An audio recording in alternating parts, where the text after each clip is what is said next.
তো hello friends, আমি Sandeep and আপনারা দেখছেন লার্নিং দুনিয়া 2.0 ইউটিউব চ্যানেল।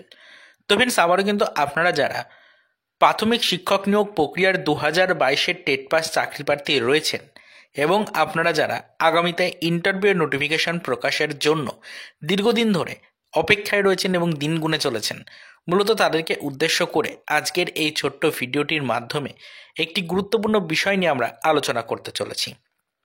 হ্যাঁ, একদম ঠিকই শুনেছেন। আলোচনা যেটা করব সেটার মধ্যে আপনাদেরকে একটি গুরুত্বপূর্ণ টপিক নিয়ে কিন্তু একদম অফিসিয়াল আপডেট জানিয়ে দেবো, তাই মনোযোগ সহকারে বিষয়টাকে একটু ভালো করে বোঝার চেষ্টা করবেন। দেখুন ফ্রেন্ডস, আপনারা সকলেই জানেন যে ইতিমধ্যে 2022-এর টেট পাস চাকরি প্রার্থীদের ইন্টারভিউয়ের যে নোটিফিকেশন আসার কথা রয়েছে, সেখানে শূন্যপদ সংখ্যা নিয়ে একটি শোরগোল গত কয়েকদিন আগে শুরু হয়েছে। অর্থাৎ ইতিমধ্যে আপনারা দেখেছেন যে মাননীয় শিক্ষামন্ত্রীর পক্ষ থেকে অলরেডি বিধানসভায় একটি বিষয় নিয়ে আলোচনা করার সময় পরিষ্কারভাবে বলা হয়েছিল যে আমাদের শূন্যপদ কিন্তু 5-6 হাজারের মতো রয়েছে, এর বেশি কিন্তু শূন্যপদ নেই।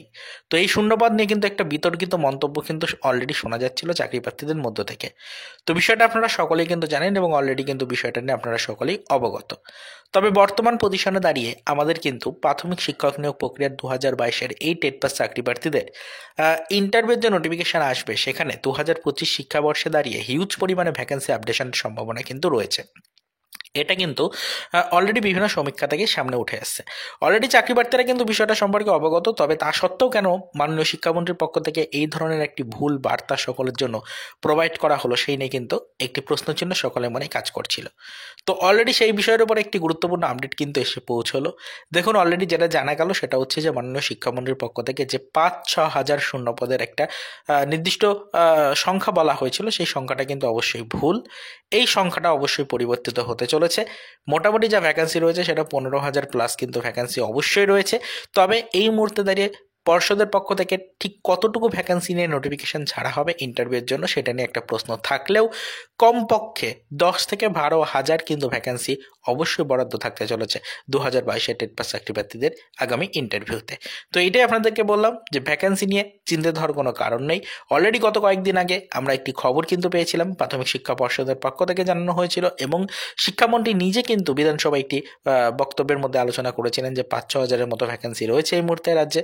তো সেটা কিন্তু টোটালি ভুল একটি খবর, সেটা কিন্তু টোটালি একটি ফেক আপডেট। তো অবশ্যই আপনাদের জানিয়ে দিলাম কমপক্ষে 12 থেকে 13,000-এর কাছাকাছি শূন্যপদ কিন্তু থাকবেই, এটুকু আপনারা পরিষ্কারভাবে জেনে নিন এবং মনোযোগ সহকারে ইন্টারভিউয়ের জন্য প্রিপারেশন নিতে থাকুন। আগামীতে আমরা এই বিষয়ের উপর নজরদারি রাখছি, দেখা যাক কবে নোটিফিকেশন প্রকাশ করা হয়, কবে আপনাদের জন্য ইন্টারভিউ নোটিফিকেশন সরাসরি প্রাথমিক শিক্ষা পর্ষদ প্রকাশ করে, সেদিকে আমরা নজরদারি রাখছি। যখনই কোনো গুরুত্বপূর্ণ আপডেট বা ইনফরমেশন পাবো, অবশ্যই সেটা আমাদের চ্যানেলে ভিডিওর মাধ্যমে কিন্তু ডিটেলস আপনাদেরকে আমরা জানিয়ে দেওয়ার চেষ্টা করব। তো আবারও তো এই পর্যন্তই, চলুন দেখা হবে নেক্সট ভিডিওতে। পরবর্তীতে আবারও আমাদের প্রাথমিক শিক্ষক নিয়োগ প্রক্রিয়া রিলেটেড কিছু আদার্স অফিসিয়াল আপডেটের সাথে।